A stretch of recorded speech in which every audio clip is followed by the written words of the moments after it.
I never imagined that a construction project in the middle of Texas would change my life completely. But then again, I never imagined meeting a man like Jake Harrison either. My name is Claire Montgomery. I'm 42 years old and I've spent the last 15 years building skyline development into one of Chicago's most respected real estate firms. I've overseen billion-dollar projects, negotiated with some of the toughest investors in the Midwest, and built a reputation for getting things done, no matter the obstacles. Which is exactly why I was the one they sent to Texas. The Sterling Creek Resort project was supposed to be straightforward. A luxury destination resort on 800 acres of prime Texas hill country. High-end accommodations, world-class spa facilities, championship golf course. The kind of development that would put Sterling Creek on the map and generate millions in revenue for the county. On paper, it was perfect. In reality, it was about to become the most complicated project of my career. I arrived in Sterling Creek on a scorching Tuesday afternoon in late June. The heat hit me the moment I stepped off the plane in Austin. A dry, intense warmth that felt nothing like Chicago's humid summers. By the time my rental car pulled into Sterling Creek 2 hours later, I understood why people here move slowly. The heat demanded it. Sterling Creek was exactly what I'd expected from the research. A small town of maybe 3,000 people. One main street lined with brick buildings that probably hadn't changed much since the 1950s. A diner, a hardware store, a feed and supply shop, and what looked like the town's social hub, a place called the Longhorn Saloon. My hotel, the Sterling Creek Inn, was charming in a rustic way. All exposed beams and Western decor, the kind of place that tourists would find authentic. I found it quaint and slightly concerning for my Wi-Fi needs. After checking in and changing into something more appropriate for the Texas heat, a lightweight linen suit that still managed to look professional, I headed to the town hall for my first meeting with the county commissioners. This was supposed to be a formality, a meet and greet to establish rapport before construction began in 2 weeks. I should have known better. The meeting room was packed. I'd expected maybe a dozen people, the commissioners, a few local officials. Instead, I walked into a room of at least 50 residents, all of them watching me with expressions ranging from curiosity to outright hostility. "Ms. Montgomery." County Commissioner Patricia Hayes greeted me with a handshake that was professional, but not particularly warm. "Thank you for coming. As you can see, there's quite a bit of local interest in your project." Interest? That was one way to put it. I took my seat at the front table, acutely aware of every eye in the room tracking my movements. I'd faced tough crowds before, angry neighbors opposing high-rise developments, environmental groups protesting construction plans. But there was something different about this group, something more personal. "Before we begin," Commissioner Hayes continued, "I think it's only fair to let you know that several members of our community have concerns about the Sterling Creek Resort project. We've invited them to share those concerns today." I kept my expression neutral. This wasn't in the agenda I'd been sent, but I'd learned long ago to roll with unexpected changes. Of course, I'm here to listen and to address any questions the community might have. The first few speakers were predictable: concerns about increased traffic, questions about water usage in a drought-prone region, worries about changing the character of the town. I had prepared answers for all of these, statistics and assurances that I delivered with practiced confidence. Then he stood up. I noticed him the moment he rose from his seat in the back row. It was impossible not to. He was tall, probably 6'2", with broad shoulders that filled out a faded denim shirt. His hair was dark, touched with grey at the temples, and he wore a black cowboy hat that somehow didn't look like a costume. His face was all angles and weathered lines, the face of someone who spent his life outdoors. But it was his eyes that caught me, a piercing blue-grey that seemed to see right through all my corporate armor. "Jake Harrison," he introduced himself, his voice deep and carrying easily through the room. "I own the ranch adjacent to your proposed development site, the Diamond H. My family's been working that land for 4 generations. I knew about the Diamond H. It was mentioned in our environmental impact report. 2,000 acres of working ranch land that bordered the resort property on the western side. "Mr. Harrison," I acknowledged with a professional nod, "I'm familiar with your property. I can assure you that we've designed the resort to minimize any impact on neighboring lands." A muscle twitched in his jaw. "Minimize. That's an interesting word, Ms. Montgomery. Tell me, how do you minimize the impact of diverting a creek that's been the primary water source for my cattle for over 100 years? The room went silent. I felt my pulse quicken, though I kept my expression calm. The water rights issue is being handled through the proper legal channels. We've filed all the necessary paperwork with the state. Legal doesn't make it right.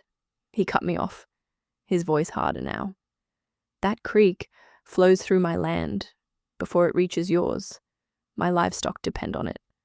The wildlife that's been there long before any of us were born depends on it. But I guess that doesn't matter much when there are luxury condos to be built. There was a murmur of agreement from the crowd. I could feel the room shifting, sympathies clearly with this man and his century-old ranch over the outsider from Chicago with her development plans. "Mr. Harrison," I said, standing to face him directly, "I understand your concerns. Water rights are serious, and I assure you that Skyline Development has no intention of depriving your ranch of the resources it needs.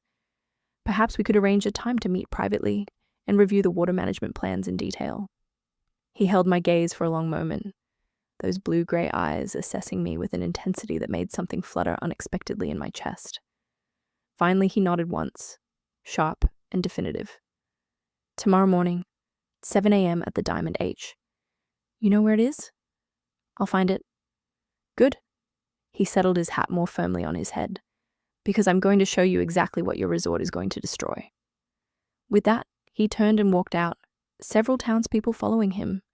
The meeting continued, but the energy had changed. Jake Harrison had fired the first shot in what was clearly going to be a battle. That night, I lay in my hotel room, the air conditioning humming against the heat outside, and researched everything I could find about Jake Harrison and the Diamond H Ranch. What I learned was impressive and complicated. Jake was 47, a widower who'd lost his wife to cancer 8 years ago. He had no children. He'd taken over the ranch from his father 10 years back and had a reputation as one of the best ranchers in the county. But more than that, he was a community leader. He sat on the school board, organized the annual county fair, and had successfully led opposition to 2 previous development projects that would have threatened local water resources. In other words, he wasn't just some angry rancher. He was smart, connected, and motivated. And he clearly saw me and my resort as a threat. I should have been worried purely from a professional standpoint. Opposition from someone like Jake Harrison could delay the project, cost Skyline millions, even potentially shut the whole thing down.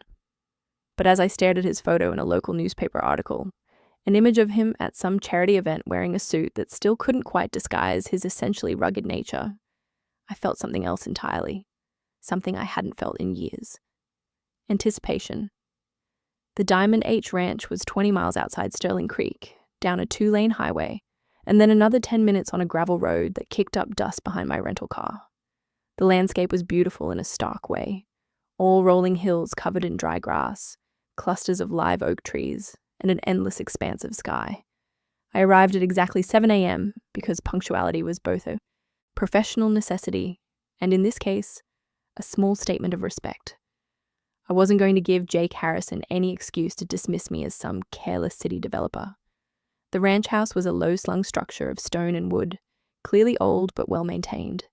There was a barn in the distance, a stable, several outbuildings. And everywhere, the sense of a working operation. Trucks parked near the barn, horses visible in a far paddock, the sound of cattle somewhere beyond my line of sight. Jake was waiting on the porch, leaning against a post with his arms crossed. He'd traded yesterday's denim shirt for a faded grey t-shirt that showed off arms that clearly didn't come from a gym membership. A different hat today, brown and more beaten up than the black one from yesterday. "You're punctual," he said as I climbed out of my car. It didn't sound like a compliment, more like he was checking off a box. "You asked for 7 a.m. It's 7 a.m. He pushed off from the post and walked down the porch steps. Up close, in the early morning light, I could see the lines around his eyes, the calluses on his hands when he gestured toward a dusty pickup truck parked nearby. "We'll take my truck. Your rental won't make it where we're going." I followed him to the truck, aware that he held the passenger door open for me in a gesture that was probably automatic rather than courteous. The interior smelled like leather and dust and something else, something distinctly masculine that I couldn't quite place. He drove in silence for a while, navigating dirt roads with the ease of someone who could probably do it with his eyes closed. I watched the landscape roll past, noting the topography, mentally comparing it to the surveys and maps I'd studied. "You're trying to figure out property lines," Jake said suddenly, not looking at me. "I'm getting oriented," I corrected. "It's what I do. Understand the land before I develop it." "Develop it?" He shook his head. "That's such a clinical word for what you're about to do." "What would you call it?" "Desecration, maybe. Destruction. Take your pick." I turned to face him. "That's not fair. We're bringing economic opportunity to this area. Jobs, tourism revenue, tax income that can fund schools and infrastructure." "We don't need your money," he interrupted, his hands tightening on the steering wheel. "We need our water, our land, our way of life." "Mr. Harrison..." "Jake, if we're going to be fighting each other for the next few months, might as well use first names." "Fine. Jake." I tried to keep the frustration out of my voice. "I'm not your enemy. I'm here to build something that can coexist with what's already here." He laughed, but there was no humor in it. "You really believe that, don't you?" Before I could answer, he stopped the truck. We were at the top of a rise, with a view that stretched for miles in every direction. And there, cutting through the landscape like a silver ribbon, was the creek, Sterling Creek, the namesake of the town, the lifeblood of this ranch, and the center of our conflict. Jake got out of the truck, and I followed. The morning was already warm, the sun climbing higher, but up here there was a breeze that made it almost pleasant. "My great-grandfather settled this land in 1882, Jake said, his eyes on the creek below. "Found this spot, saw that water, and knew this was where he could build something lasting. 4 generations of Harrisons have worked this ranch, raised cattle, horses, families, all of it dependent on that creek." He turned to look at me then, and I was struck by the intensity in his eyes, the depth of emotion he wasn't trying to hide. "Your resort is going to take 70% of that water flow upstream. Your environmental report says the impact will be manageable. What that means is that by the end of summer, there won't be enough water in that creek to sustain my livestock. What it means is that I'll have to drill wells, spend hundreds of thousands of dollars I don't have, or sell off cattle, reduce my herd. What it means is the end of the Diamond H as a viable ranch." I wanted to argue, to throw statistics and technical specifications at him, but standing there, looking at the landscape he was describing, the history he was protecting, I found the words stuck in my throat. "The water rights are legal," he finished. "I know. Your company filed all the proper paperwork, jumped through all the hoops. You have the legal right to do this. But just because you can do something doesn't mean you should." I met his gaze. If I walk away from this project, if I tell my company we can't build the resort, someone else will. Another development company will buy the land and build something probably worse than what we've planned. At least Skyline has committed to environmental protections, sustainable practices. "Pretty words in a glossy brochure," Jake said, but his voice had lost some of its edge. "Ms. Montgomery." "Claire," I said, "if we're using first names." His lips twitched, almost a smile. "Claire, do you know what it's like to work land? To put your hands in the soil, to watch something grow because you tended it, to know that what you're doing matters not just for you, but for generations that'll come after?" "No," I admitted, "I don't. I work with concrete and steel, with architectural plans and financial projections. My world is very different from yours." "Exactly." He turned away from the vista, back toward the truck. "That's the problem. You don't understand what you're destroying because you can't see it. To you, this is just land, numbers on a survey, potential profit margin." His words stung, partly because there was truth in them. I had spent my career reducing land to its development potential, its highest and best use in economic terms. Standing here, seeing it through Jake Harrison's eyes, I was seeing something different. "Show me," I said, suddenly. He paused, his hand on the truck door. "Show you what?" "Show me your ranch, what it means. Let me understand what I'm affecting before I move forward." He studied me for a long moment, clearly trying to determine if I was sincere or just playing some corporate game. Finally, he nodded. All right, but it's going to take more than a morning. You up for that?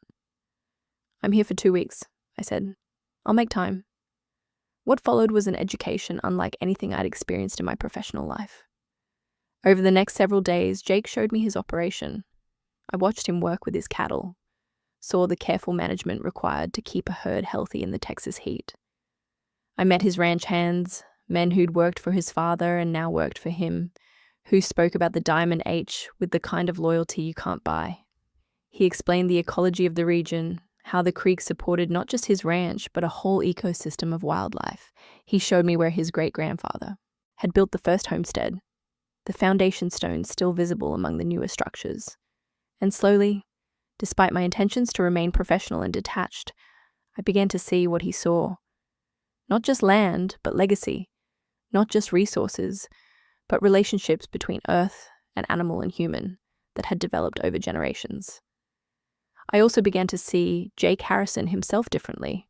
He was abrasive, yes, stubborn and uncompromising in his defense of his land. But he was also thoughtful, knowledgeable in ways that had nothing to do with formal education. He could read weather in the sky, could tell you about soil composition just by touching it, could gentle a nervous horse with nothing but his voice and patience. And there were moments, brief and unexpected, when the antagonism between us shifted into something else entirely. Like the afternoon he was teaching me to ride. I'd insisted, somewhat foolishly, that I couldn't properly understand the ranch without seeing it from horseback. He'd looked skeptical, but saddled up a gentle mare named Daisy and spent an hour teaching me the basics. You're overthinking it, he said, adjusting my grip on the reins, his hands briefly covering mine.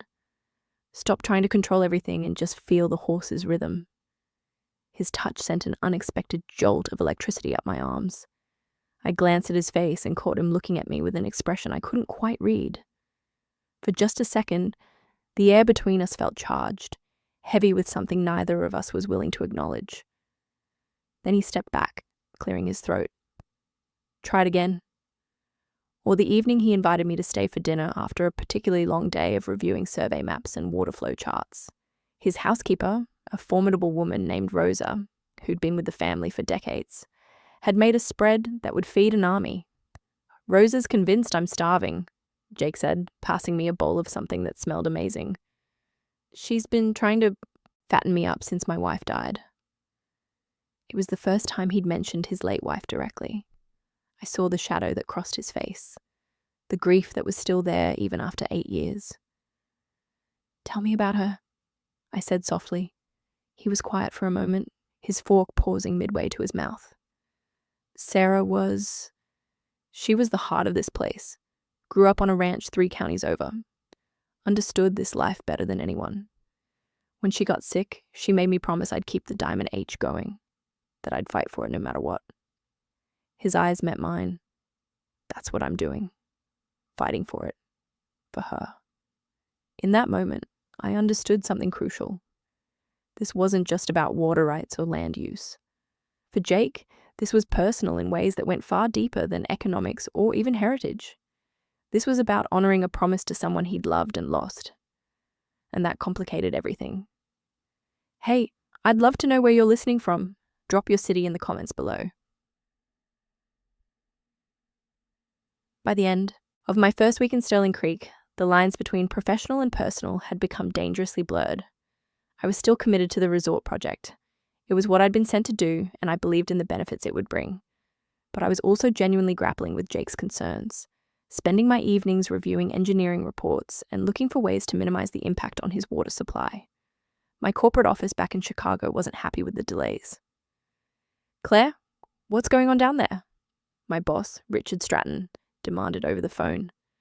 We were supposed to break ground this week. I've got investors breathing down my neck. There are some local concerns that need to be addressed, I said carefully, aware that I was standing outside the Sterling Creek Inn where anyone could overhear. I'm working through them. Work faster. We've got millions tied up in this project. Every day we're delayed costs money. I understand that, Richard, but rushing into this without addressing the community's concerns could end up costing us more in the long run. Lawsuits, protests, bad publicity. Handle it, Claire. That's what you're good at. We need this project moving forward. After he hung up, I stood there in the Texas heat, feeling caught between two worlds.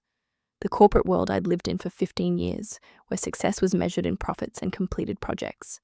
And this new world I was discovering, where value came from connection to land and community, where some things mattered more than money. That evening, I drove out to the Diamond H unannounced. Jake was in the barn, working on something mechanical with an intensity that suggested he was using physical labor to work through his own frustrations. "You look like you're trying to punish that engine," I said from the doorway. He glanced up, surprise flickering across his face. He was covered in grease, his hair disheveled, and somehow that made him even more attractive. Thought I immediately tried to suppress. "What are you doing here?" he asked, not unkindly. "I need to talk to you about the project." He set down his wrench and wiped his hands on a rag. "Let me guess. Your bosses are pressuring you to move forward no matter what I think." Something like that. He nodded, unsurprised. Corporate world doesn't care much about small-town concerns. "That's not entirely fair," I said, stepping into the barn. It smelled like hay and leather and motor oil, a combination that shouldn't have been pleasant but somehow was. "I care. I've spent this week trying to find solutions that work for everyone." "And have you found any?" "Maybe." I pulled out my tablet, bringing up the revised plans I'd been working on. What if we reduced the water diversion by 40%, used more advanced conservation technology, captured rainwater, recycled grey water for irrigation? Jake took the tablet, scrolling through the plans with a frown of concentration. "This would reduce the impact," he admitted slowly, "but it doesn't eliminate it." "No," I agreed. "It doesn't. But it might make it sustainable. Your ranch would still have enough water flow.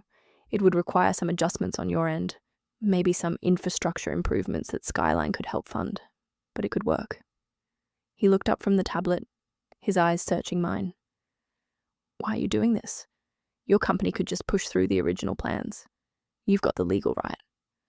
"Because," I hesitated, trying to find the right words, "because this week, you've shown me something I'd lost sight of. That there's more to development than just building things.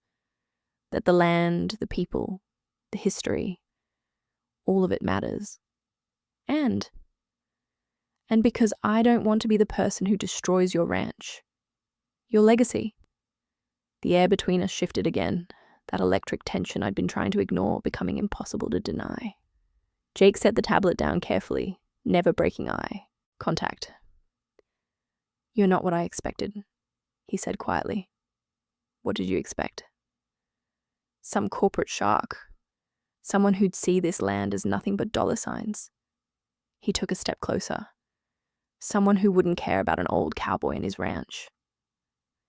"You're not old," I said, and immediately regretted how that sounded.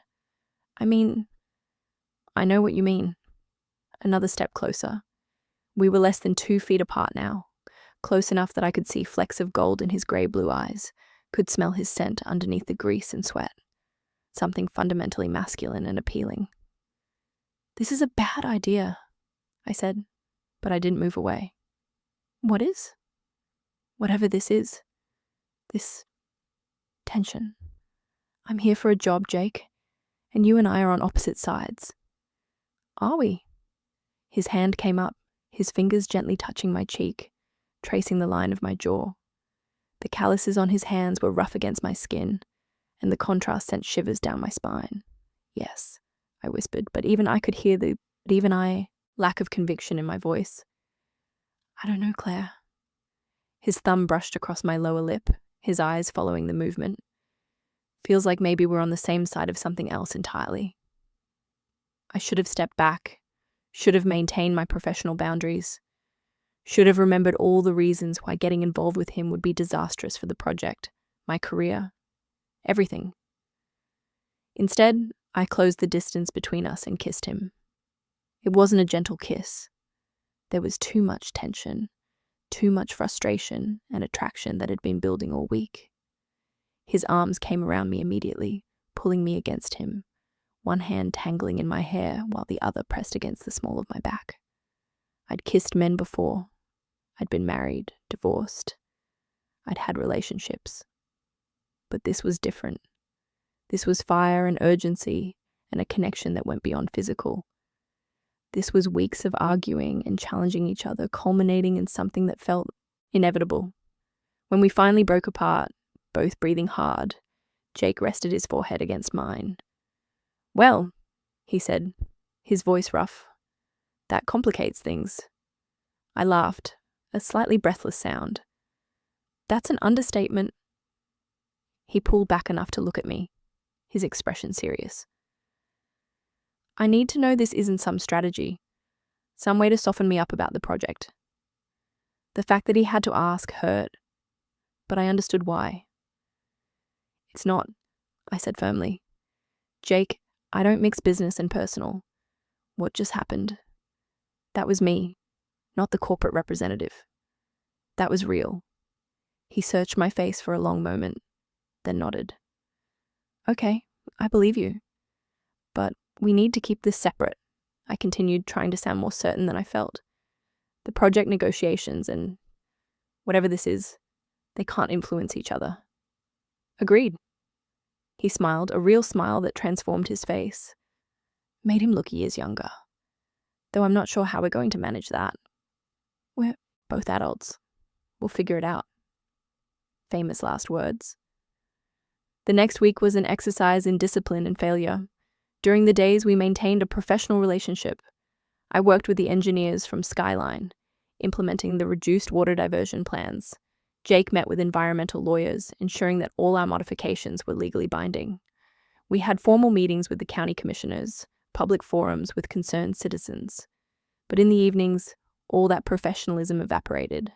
We'd meet at his ranch after dark, when Rosa had gone home and the ranch hands had retired to their quarters. We'd sit on his porch, drinking cold beer and talking about everything except the resort project. He told me about growing up on the ranch, about the responsibility of carrying on a family legacy. I told him about Chicago, about my failed marriage to a man who'd wanted me to be someone I wasn't, about building my career in a male-dominated industry. And we'd kiss. Long, heated kisses that never went further because we both knew we were walking a dangerous line, that crossing it completely would make the inevitable end even harder. Because there would be an end. I was here for a project that had a timeline. In a few weeks, I'd be back in Chicago, and Jake would be here in Texas. We both knew it, but neither of us wanted to acknowledge it out loud. "Tell me about Chicago," Jake said one evening. We were lying on a blanket in a field behind his house, watching the stars. The night sky in Texas was incredible, unpolluted by city lights, a canvas of stars that you could never see in Chicago. "What do you want to know? What's your life like there? Your routine?" I thought about it. Wake up at 5:30, hit the gym by 6, at my desk by 8, usually stay until 7 or 8 at night. Dinner is usually takeout eaten at my desk. I've got a condo in Lincoln Park, but I'm barely there except to sleep. "That sounds lonely." "It's busy," I corrected. "There's a difference." "Is there?" He turned on his side, propping his head up on his hand so he could look at me. "When's the last time you did something just for yourself? Just for joy?" I opened my mouth to answer, then closed it. When was the last time? I couldn't remember. "Exactly," Jake said softly. He reached out, tucking a strand of hair behind my ear. "You're so focused on building things for other people that you forgot to build a life for yourself." His words hit harder than I expected. I have a life, a successful career, financial security, but no one to share it with, no connection to place or people. His hand cupped my face. "Claire, you're brilliant at what you do. I've seen the way you work, how you solve problems, how you negotiate. But you're running so fast that you've forgotten to look around at what you're missing." "And what am I missing?" "This." He gestured at the stars above us, the quiet of the ranch around us. Moments that matter, people who see you, not just what you can do for them. He leaned closer, his eyes intense in the starlight. Someone who wants you, not your skills or your connections, but you. Jake. My voice was barely a whisper. I want you, Claire Montgomery. And that scares the hell out of me because I know you're going to leave. But I can't seem to stop wanting you anyway. I pulled him down to me, kissing him with all the emotion I couldn't put into words. He was right about everything. The loneliness I'd been ignoring. The emptiness of my life beyond work. The connection I'd been missing. And the fact that I was falling for him, even though it was the worst possible timing and the most complicated situation imaginable. We stayed out there until well past midnight, talking and kissing and pretending that we had more time than we actually did. The project approval hearing was scheduled for my last day in Sterling Creek. It would be a formality, really, a final public review before the county. Commissioners gave their blessing and construction could begin. I'd spent weeks negotiating with Jake and other local landowners, working with our engineers to minimize environmental impact, securing binding agreements that protected water rights and wildlife corridors. The modified plans were better than the original ones, truly sustainable in a way that our initial proposal hadn't been. Jake and I had managed, somehow, to keep our personal relationship separate from the professional negotiations. In public, we were cordial but businesslike. In private, we were something else entirely, something that felt dangerously close to love, though neither of us had been brave enough to say the word. The hearing was packed again, just like that first meeting. But the mood was different. Jake had worked with the community, explaining the compromises that had been reached, the protections that were now in place. There was still opposition. There always would be when it came to development. But it was manageable. I presented the modified plans, walked through the environmental safeguards, answered questions with confidence born from weeks of immersion in every detail. The county commissioners asked their questions, reviewed the documents, and then called for a vote. It was unanimous. The project was approved. I should have felt triumphant. This was my job, what I'd been sent here to do. But as I packed up my materials and accepted congratulations from Commissioner Hayes, all I felt was a hollow sense of something ending. Jake had been sitting in the back row.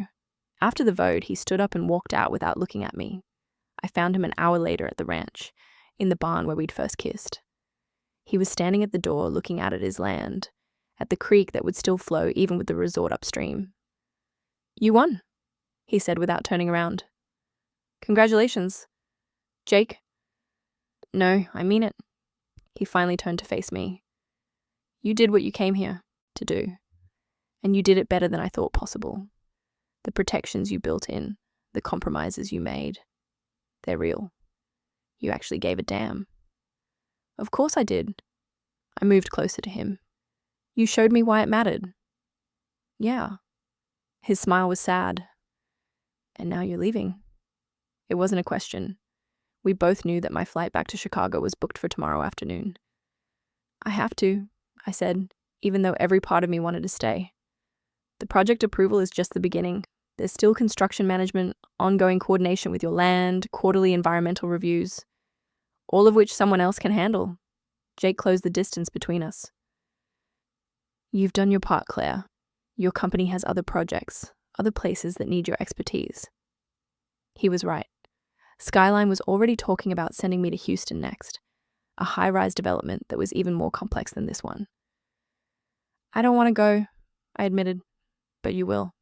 He touched my face, his thumb tracing my cheekbone. "Because that's who you are. The woman who gets things done, who moves from project to project. You don't stay. You don't put down roots.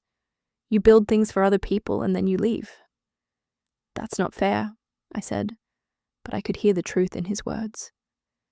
"Isn't it?" He pulled me closer, his arms wrapping around me. "Tell me I'm wrong. Tell me you're thinking about staying, about building a life here instead of just a resort." I wanted to. God, I wanted to tell him exactly that. But the words stuck in my throat, held back by years of prioritizing career over everything else, of believing that success meant constant movement, constant achievement. "I can't," I whispered. "I know." He kissed me then, a kiss that tasted like goodbye and all the things we'd never have the chance to explore. That's what I thought. We stood there in the barn, holding each other, until the sun started to set. Neither of us spoke. There was nothing left to say. I left Sterling Creek the next day, my rental car packed with survey documents and a heart that felt heavier than it had in years. Jake didn't come to say goodbye. We'd said everything we needed to last night. The flight back to Chicago was long and gave me too much time to think. About the project, about Jake, about the life I'd built, and whether it was actually the life I wanted. When I walked into my condo in Lincoln Park, it felt empty, in a way it never had before. Clean, modern, expensive, and completely devoid of warmth or personality. I'd lived here for 5 years and had barely made it feel like a home. The message light on my phone was blinking, probably Richard with updates on the Houston project. I ignored it, pouring myself a glass of wine and standing at my window, looking out at the Chicago skyline. I'd done my job. The Sterling Creek Resort would be built, bringing economic opportunity and sustainable development to a small Texas town. It was a success by any measure. Professionally, I'd shown that I could negotiate difficult situations and find solutions that satisfied multiple stakeholders. But personally, my phone rang. I almost didn't answer, but then I saw Jake's name on the screen. Hello? I didn't get to say goodbye. His voice came through, rough and warm and familiar even over the distance. It didn't feel right. Jake, just listen for a minute, okay? He took a breath. These past few weeks with you, they reminded me that there's more to life than just protecting what you've already got. Sarah used to tell me that I needed to be open to new things, new people. I haven't been. Not since she died. But you made me want to try again. My grip tightened on the phone. I don't know what to say. You don't have to say anything. I just wanted you to know that what happened between us, it mattered to me. You matter to me. A pause. And if you ever decide that you want something different than constant airports and hotel rooms, if you ever want to put down roots somewhere, Sterling Creek's not a bad place for it. Are you asking me to? I'm not asking anything, he said. I'm just letting you know that there's a place here for you if you want it. Not as a developer, not as a corporate representative, just as Claire, the woman I fell in love with. The words hung in the air, beautiful and terrifying. He'd said it, the thing neither of us had been brave enough to voice. I need time, I said, my voice shaking. To think, to figure out what I want. Take all the time you need. I'm not going anywhere. After we hung up, I stood at the window for a long time, watching the sunset over Chicago. Somewhere in Texas, Jake was probably watching the same sunset from his porch at the Diamond H. The same sun, different worlds. The question was, which world did I want to belong to? The weeks after I returned to Chicago were some of the strangest of my life. On the surface, everything was normal. I threw myself into work with the same intensity I always had. The Houston project demanded my full attention, a 40-story mixed-use development with even more complications than Sterling Creek. I worked 14-hour days, attended endless meetings, negotiated with contractors and city officials. But underneath that familiar routine, something fundamental had shifted. I'd catch myself staring out the window during conference calls, thinking about the view from Jake's porch. I'd be reviewing architectural plans and remember the way he'd explained the ecology of the creek, how everything was connected in ways that blueprints couldn't capture. I'd eat another takeout dinner alone in my condo and recall Rose's cooking, the warmth of sitting at Jake's table. And late at night, when I couldn't sleep, I'd replay that last phone call. The way he'd said he loved me, so simple and honest. No games, no calculations, just the truth. Jake called every few days. We'd talk about everything and nothing, careful conversations that skirted around the real questions. How are you? Fine. How's the ranch? Good. The resort construction starting on schedule? Yes. Miss me? Always. But neither of us pushed for more. We were stuck in a holding pattern, waiting for something to change. Richard called me into his office 6 weeks after I'd returned from Texas. Claire, sit down. We need to talk about your next assignment. I took the chair across from his desk, noting the unusual formality. Richard and I had worked together for 10 years. We didn't usually do the formal office thing. What's the assignment? Singapore, major development, 3-year project. They want our best. And that's you. He leaned back in his chair. It's a huge opportunity, Claire. Partnership track. Your name on the door kind of opportunity. 3 years in Singapore. It was everything I'd worked toward my entire career. International experience, a major project, partnership. When would I start? Next month. You'd need to relocate, of course. The company would cover everything, set you up in a great apartment, full expat package. I should have been thrilled. A month ago, I would have accepted immediately without hesitation. Can I think about it? Richard's eyebrows rose. Think about it. Claire, this is what we've been grooming you for. This is the next step. I know. I just need a few days. He studied me with the same sharp intelligence that had made him one of the most successful developers in Chicago. This is about Texas, isn't it? About that rancher. I didn't bother denying it. Maybe. Claire. His voice softened slightly. I'm going to give you some unsolicited advice. I've been doing this for 30 years. I've built an empire, made more money than I could spend in 3 lifetimes. And you know what? I've got 3 ex-wives, kids who barely speak to me, and a house that's just a place where I sleep between projects. He leaned forward. Don't make the same mistakes I did. Don't wake up at 60 and realize you built everything except a life. His words echoed Jake's. You're so focused on building things for other people that you forgot to build a life for yourself. But Singapore? We'll still be there, Richard said. Or it won't. There'll be other projects, Claire. There's always another project. But that rancher in Texas, that might be a once-in-a-lifetime thing. I left his office in a daze. Richard, the hardest-driving businessman I knew, had essentially told me to choose love over career. It was surreal. That night I did something I hadn't done in years. I took a sick day for the next day, something that was barely more than a mental health day, and I just sat in my condo and thought about what I actually wanted. Not what I should want. Not what my career trajectory demanded. What I, Claire Montgomery, actually wanted for my life. The answer, when I finally let myself acknowledge it, was surprisingly clear. I wanted Jake. I wanted the ranch, the slower pace, the connection to place and purpose. I wanted to wake up next to someone who saw me, not just my professional skills. I wanted to build something real and lasting, not just another development that I'd leave behind, but the practical side of me, the side that had built my career, immediately started listing all the problems. I couldn't just quit my job and move to Texas. What would I do there? My expertise was in urban development, and Sterling Creek didn't exactly have a booming real estate market. I'd be giving up everything I'd worked for. And for what? A relationship that was barely 2 months old? I was still wrestling with these questions when my phone rang. My mother. Claire, darling, I haven't heard from you in weeks. How are you? My mother was 68, living in Florida with her second husband. We talked maybe once a month. Cordial, but not particularly close. But something in her voice, genuine concern, made me answer honestly. I'm confused, Mom. About. And somehow I found myself telling her everything.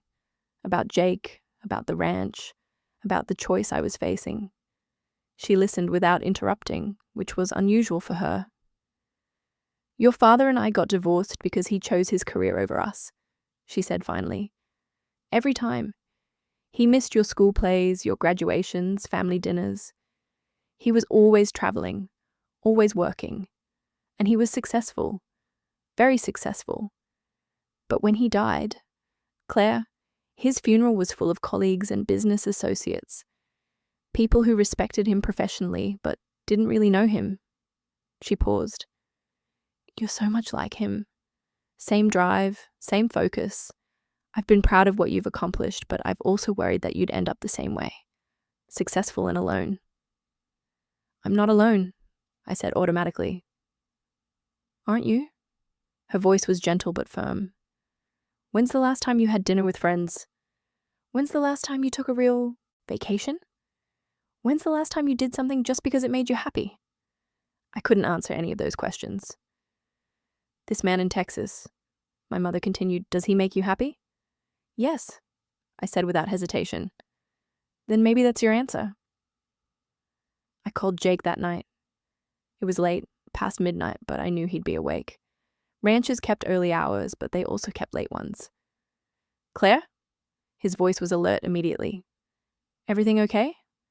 No. Yes. I don't know. I laughed, a slightly hysterical sound. Can I come see you? This weekend? Of course. But what's going on? I need to see you. To talk. In person. There was a pause. Should I be worried? I don't know. I said honestly. Maybe. I hope not. Okay. His voice steadied. Come down. Whatever you need to say, we'll figure it out. I flew into Austin on Friday evening and drove straight to the Diamond H. The 2-hour drive felt both endless and too short. I'd spent the flight rehearsing what I wanted to say. But now that I was almost there, all my carefully planned words felt inadequate. Jake was waiting on the porch, just like that first morning. But this time, when I got out of the car, he came down the steps and pulled me into his arms without a word. I missed you, he said into my hair. I missed you too. We stood there for a long moment, just holding each other. Then he pulled back, studying my face. You look tired. I haven't been sleeping well. Come inside. Rosa left dinner warming in the oven.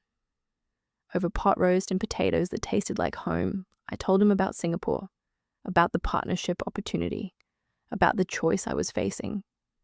He listened without interrupting, his expression carefully neutral. When I finished, he took a long drink of his beer. That's an incredible opportunity, Claire.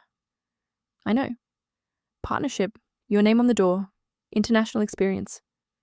Jake, and you came all the way down here to tell me you're taking it. It wasn't a question. His voice was resigned, like he'd been expecting this. No, I said. I came down here to tell you I'm thinking about not taking it. About staying here. With you.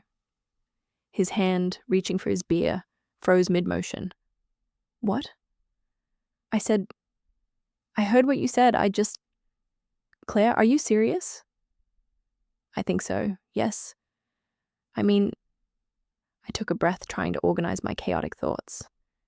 Jake, these past 6 weeks have been miserable. I've been going through the motions of my life, doing all the things I'm supposed to do, and none of it feels right anymore. The only time I feel like myself is when I'm talking to you. He set his beer down carefully. That's not a reason to give up a partnership. Isn't it? What's the point of building a successful career if you're miserable doing it? You don't know that you'll be miserable in Singapore. And I don't know that I'll be happy here, I countered. But I know I want to try. I know that what we have, it's rare.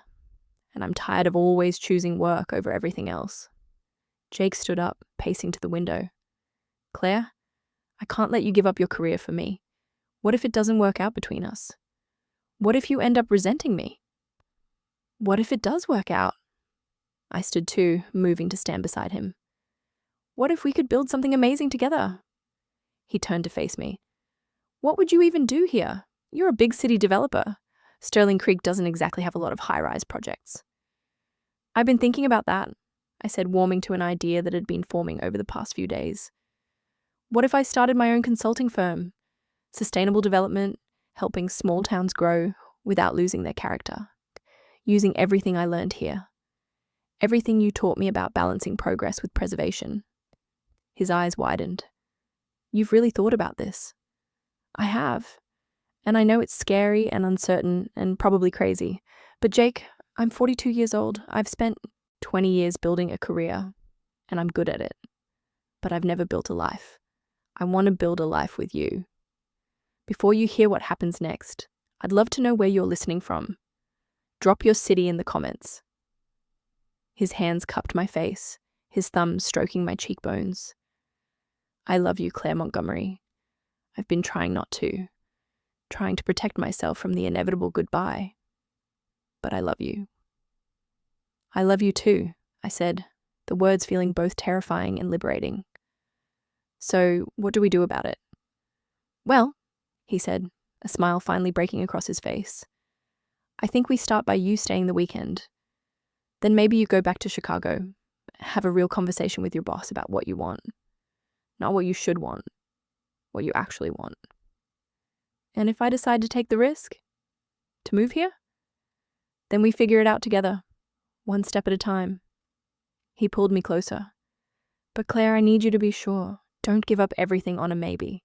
Be certain that this is what you want, not just what feels good in the moment. I knew he was right. This wasn't a decision to make in the heat of emotion. It deserved careful thought and planning. Okay, I agreed. I'll be sure. But Jake? Yeah? Can we stop talking about the logistics for tonight and just be together?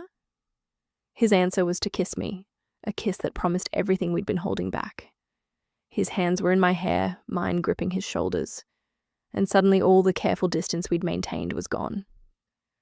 Upstairs, he murmured against my lips. If you're sure. I'm sure about this, I said. He took my hand and led me up the stairs to his bedroom. It was a simple room, all wood and earth tones, with windows that looked out over the ranch. The bed was large and covered with a quilt that looked handmade. Sarah's grandmother made that, Jake said, seeing where I was looking. I probably should have changed it, but I put my finger on his lips. It's beautiful, and it's part of your history. I'm not here to erase that. He kissed me again, slower this time, his hands moving to the buttons of my shirt. You're remarkable, you know that? Just practical, I said, but my breath caught as his fingers brushed my skin. No, he said, his lips trailing down my neck. Remarkable. We undressed each other slowly, learning the landscape of each other's bodies. He was all hard muscle and sun-weathered skin, scars from years of ranch work. I traced a long scar on his ribs. Bull got me when I was 23, he explained. Learned to pay better attention after that. I had my own marks, a surgical scar from appendicitis, the softness that comes with age. But when Jake looked at me, his eyes held only desire and appreciation. You're beautiful, Claire. I'm 42, I said self-consciously. And beautiful. He laid me back on the bed, covering my body with his. Every part of you. What followed was tender and passionate, awkward and perfect. We learned each other's rhythms, what made the other gasp or moan. Jake was attentive, patient, making sure I was with him every step of the way. And when we finally came together, it felt like something more than just physical. It felt like a promise, a commitment to try, to build something together despite all the obstacles. Afterward, we lay tangled in the sheets, my head on his chest, his fingers tracing lazy patterns on my back. I meant what I said, I told him, about wanting to build a life here. I know, but I also meant what I said about you being sure. He kissed the top of my head. Take your time, Claire. Make the right decision for you, not just for us. I flew back to Chicago on Sunday night, but I wasn't the same person who'd left on Friday. Something had crystallized during those 2 days at the ranch. A clarity about what I wanted, what mattered. Monday morning, I walked into Richard's office. I'm not taking Singapore, I said without preamble. He looked up from his computer. Okay, why? Because I'm done sacrificing my personal life for my career. I'm good at what I do, Richard, but I need to do it on my own terms now. What does that mean? I took a breath. It means I'm giving you my resignation, 3 months' notice so I can finish the Houston project properly. And then I'm starting my own firm, specializing in sustainable small-town development. Richard leaned back in his chair, studying me. Texas? Yes, based in Texas, but available for projects anywhere. I've learned something these past few months, Richard. There's a whole market out there for developers who actually care about the communities they're building in. Towns that want to grow but don't want to lose their identity. I can help with that. You're going to give up partnership here to be a small-town consultant. When he put it like that, it did sound crazy, but I smiled. Yes, that's exactly what I'm going to do. To his credit, Richard didn't try to talk me out of it. Instead, he smiled, a genuine smile I'd rarely seen from him. Good for you, Claire. Honestly, I hope it works out. Me too. The next 3 months were a whirlwind of transitions. I worked 12-hour days finishing the Houston project, training my replacement, wrapping up all my Chicago responsibilities. I put my condo on the market and started the process of dismantling the life I'd built in the city. And every week, I flew to Texas for the weekend. Jake and I developed a rhythm. I'd arrive Friday night, exhausted from the week.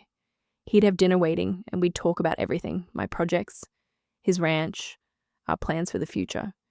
Saturdays, he'd show me more of Sterling Creek, introduce me to more people. Sundays were just for us, lazy mornings in bed, long rides across the ranch, quiet evenings on the porch. I also started building my business. I reached out to former colleagues, developed a website, created proposals for the kind of work I wanted to do. And slowly, surprisingly, clients started coming. A town in Colorado interested in developing a sustainable tourism industry. A farming community in Iowa looking to attract young families without destroying their agricultural heritage. A coastal town in Oregon trying to balance growth with environmental protection. Apparently, there was a market for what I was offering. A market I'd never even known existed when I was focused solely on major urban projects. 3 months after that conversation with Richard, I packed up my life in Chicago and moved to Sterling Creek. Jake helped me move into a small house I'd rented on the edge of town. It wasn't much, just 2 bedrooms and a porch. But it was mine, my office, my home base for this new venture. "You could have moved into the ranch," Jake said as we unpacked boxes. "Not yet," I replied. "I need to do this right, Jake. Build my business, establish myself here independently. Then we can talk about next steps." He understood. One of the things I loved about him was that he understood that I needed to prove to myself that I could make this work, that I wasn't just following him blindly. But most nights I ended up at the Diamond H anyway. We fell into an easy domesticity that felt natural despite its newness. I'd work during the day while he ran the ranch. In the evenings, we'd make dinner together, sit on the porch watching the sunset, go to bed in each other's arms. The Sterling Creek community, which had been suspicious of me as a developer, gradually warmed up to me as a resident. I joined the Chamber of Commerce, started attending community events. Rosa treated me like family, constantly trying to feed me. The ranch hands accepted my presence without comment. And my business grew. 6 months after moving to Texas, I had more clients than I could handle. Projects that took me all over the country, but always brought me back to Sterling Creek, to Jake. It was a year after I'd first arrived in Sterling Creek when Jake took me back to that ridge where he'd first shown me the creek, where he'd explained what the resort would cost him.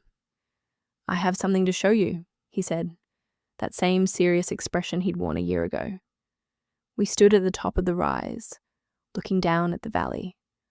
The resort was visible now, construction about 60% complete. It looked different than I'd imagined, less intrusive than I'd feared. The buildings were designed to blend with the landscape, and the water conservation measures we'd implemented were working. "The creek's still flowing," I observed. "Yeah." Jake's arm was around my waist. "You kept your promise. The ranch is sustainable. The ecosystem is intact. You did good work, Claire." "We did good work," I corrected. "You fought for what mattered and I learned to listen." He turned me to face him. "This year with you has been the best year of my life since Sarah died. Maybe even before that. You've brought something to this ranch, to this town, to my life that I didn't know I needed." My heart started beating faster. "Jake, let me finish." He smiled nervously, which was unusual for him. Jake Harrison was rarely nervous. "I know we said we'd take things slow. Build your business. Make sure this was really what you wanted. And you've done that. You've proven that you can thrive here, that you made the right choice." He reached into his pocket and pulled out a small box. "Now I'm hoping you'll make another choice. Choose me. Choose this life, permanently." He opened the box to reveal a simple ring, a diamond set in what looked like an antique band. This was Sarah's grandmother's ring, the same woman who made the quilt. Sarah would have wanted someone to wear it, someone who loves this ranch and understands what it means. His eyes met mine. "Claire Montgomery, will you marry me?" I looked at the ring, at Jake, at the valley spread out below us. A year ago, I'd been conference room in Chicago, focused entirely on career advancement and the next big project. Now I was here, in Texas, with a man I loved and a life I'd built from scratch. Yes, I said, laughing and crying at the same time. Yes, absolutely yes. He slipped the ring on my finger, and it fit perfectly, like it had been waiting for me all along. Then he kissed me, a kiss full of promise and commitment, and all the tomorrows we'd have together. I love you, he said against my lips. I love you too, Cowboy. We stood there on the ridge for a long time, watching the sun set over the ranch, over the resort, over the creek that had brought us together. Below us, construction crews were finishing their work for the day, the resort taking shape exactly as we'd planned. But the real construction, the building that mattered most, was what Jake and I were doing together. Building a life, a partnership, a future. The wedding was 6 months later, a small ceremony on the ranch. My mother came, of course, and actually cried during the vows. Richard flew in from Chicago, telling me later that he'd never seen me look so happy. Rosa cried through the entire ceremony.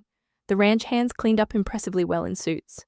We said our vows at sunset, the same time of day when we'd first acknowledged our feelings for each other. I promised to love Jake, to honor the legacy of the Diamond H, to build a future together. He promised to support my dreams, to be my partner in all things, to wake up every day choosing me. Commissioner Hayes officiated, which felt appropriate given that she'd overseen our entire journey from adversaries to partners. I have to admit, she said during the reception, when you first showed up in Sterling Creek, I thought you'd last maybe 2 weeks before our stubborn cowboy here ran you out of town. I'm pretty stubborn myself, I replied, looking over at Jake, who was talking with some of the ranch hands. That you are, and it's good for him. Good for all of us, really. You've brought something to this community, Claire. Not just your professional expertise, but your perspective. You've shown us that growth and preservation don't have to be enemies. That was 5 years ago now. I'm 47 now. Jake is 52. We've settled into a life that feels both completely unexpected and perfectly right. I still run my consulting firm, now with 2 employees and clients all over the country. Jake still runs the Diamond H, though we've expanded the operation to include a small agritourism component, offering ranch experiences to city folks who want to learn about real ranching. The Sterling Creek Resort opened 3 years ago and has been a qualified success. It brings jobs and revenue to the community without overwhelming it. The environmental protections we built in have become a model for other developments. I consult with them occasionally on expansion plans, ensuring that growth remains sustainable. We never had children, but Jake's Ranch has become a gathering place for the community's kids. We host summer camps teaching ranching skills, sponsor 4-H programs, mentor young people interested in sustainable agriculture. My condo in Chicago was sold years ago.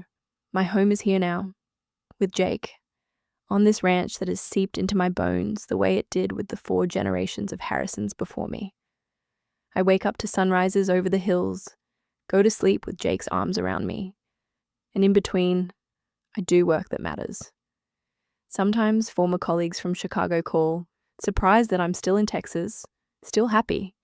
They can't understand how I went from partnership track in a major firm to consulting from a small ranch town. But I understand perfectly. I didn't give up anything. I gained everything. The life I have now, it's richer than anything I had before. It has depth and meaning and connection. I know my neighbors. I understand the land I live on. I have a partner who sees me, knows me, loves me. Last week, Jake and I rode out to that ridge again, the place where so much of our story has unfolded. The resort is fully operational now, tucked into the landscape in a way that no longer seems intrusive. The creek still flows, supporting the ranch just as it has for generations. Any regrets? Jake asked, his arm around me as we watched the sunset. I thought about Singapore, about the partnership I'd turned down, about the career path I'd left behind.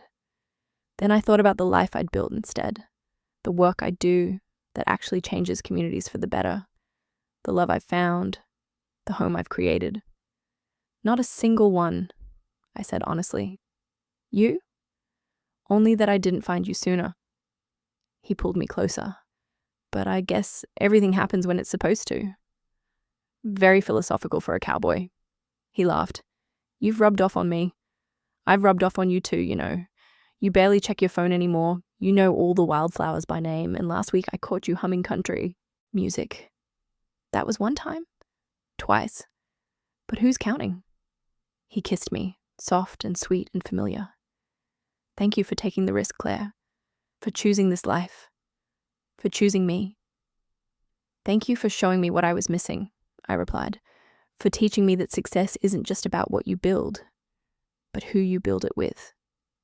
We stayed on the ridge until the stars came out, those incredible Texas stars that you can't see in any city.